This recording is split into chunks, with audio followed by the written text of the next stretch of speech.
Hello everyone, welcome again back for another lesson with A Course in Miracles, and today we're on lesson 166. So we're going to jump straight into it. Remember the links under this video, so you've got all the text for today's lesson there, and let's see what we've got in store for us today. So today's lesson is, I am entrusted with the gifts of God. I am entrusted with the gifts of God. So you're trusted to have all of these gifts given to you. They are yours.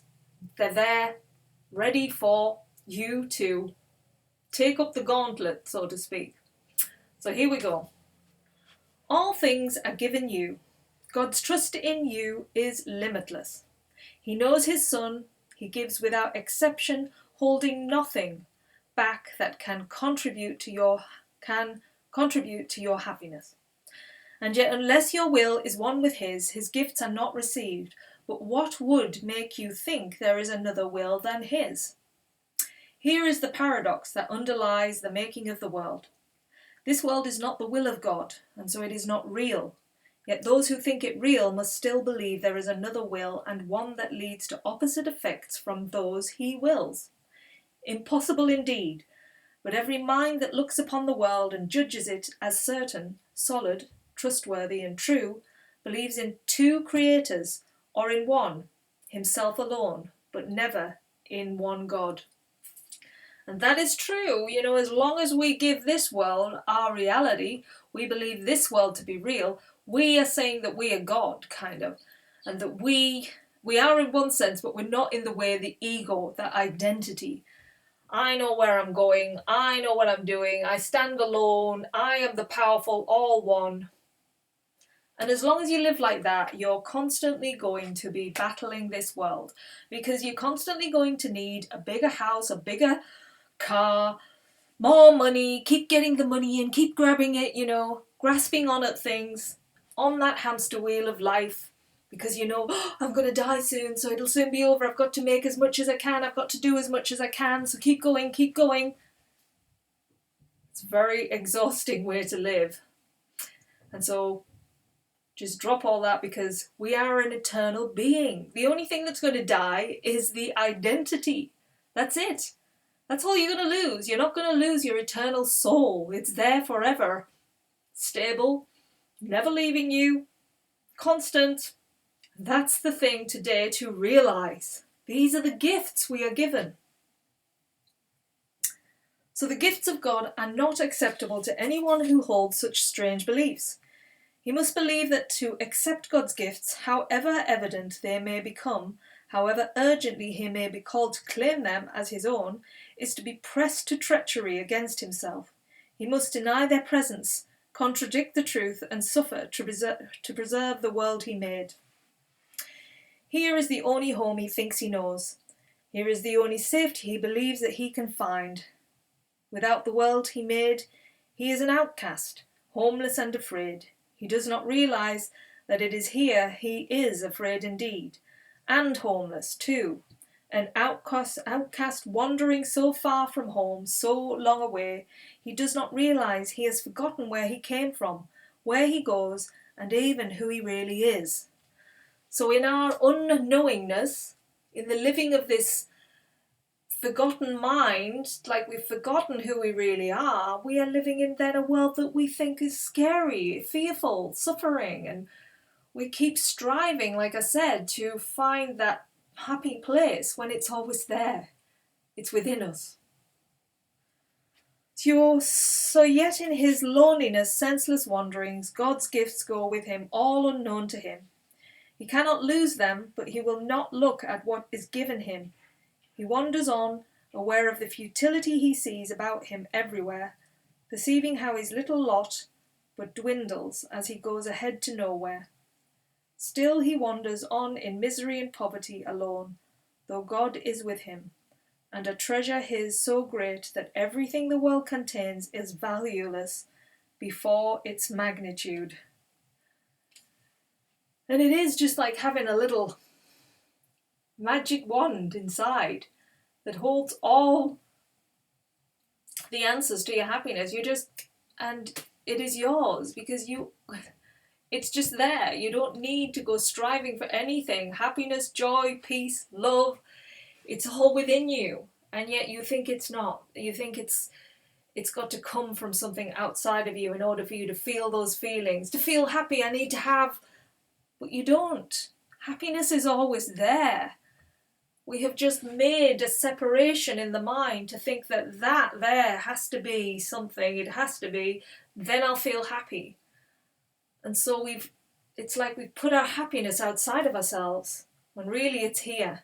So we've got to keep reversing the thinking backwards to ourselves. He seems a sorry figure, weary, worn, in threadbare clothing, and with feet that bleed a little from the rocky road he walks. No one but has identified with him, for everyone who comes here has pursued the path he follows, and has felt defeat and hopelessness as he is feeling them. Yet is he really tragic when you see that he is following the way he chose, and need but realize who walks with him and open up his treasures to be free. And that's true as well. How many of us has gone into that victim mode, that time where we feel helpless, we feel lost, we feel lonely, we feel sad, we suffer, we think this world is not a great place, and yet we made it. So how can we find the truth until we realize we've created this reality?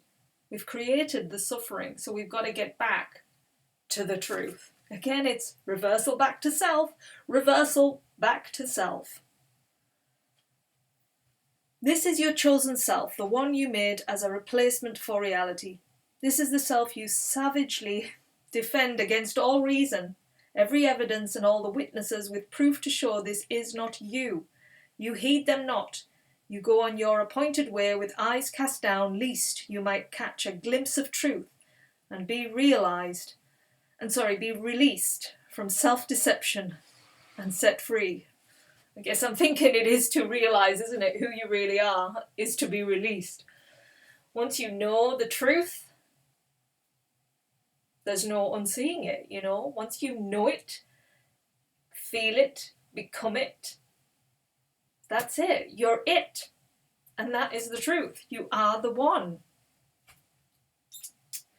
You cower fearfully, lest you should feel Christ's touch upon your shoulder, and perceive his gentle hand directing you to look upon your gifts. How could you then proclaim your poverty in exile?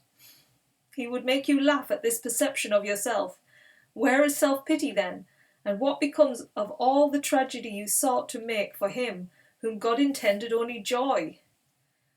It's almost like there is a humour to it, because it's like everything you need is there. But I don't, because this world is so bad, I can't find it. But it's like the Creator's looking down and saying, but it's all within you. Why are you crying? Why are you suffering?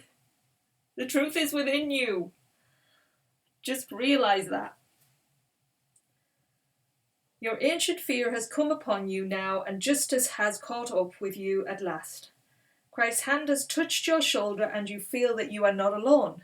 You even think the miserable self you thought was you may not be your identity. Perhaps God's word is truer than your own. Perhaps his gifts to you are real.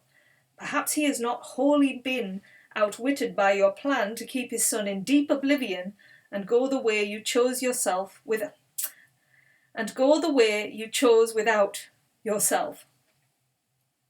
God's will does not oppose, it merely is. It is not God you have imprisoned in your plan to lose yourself. He does not know about a plan so alien to his will. There was a need he did not understand, to which he gave an answer. That is all.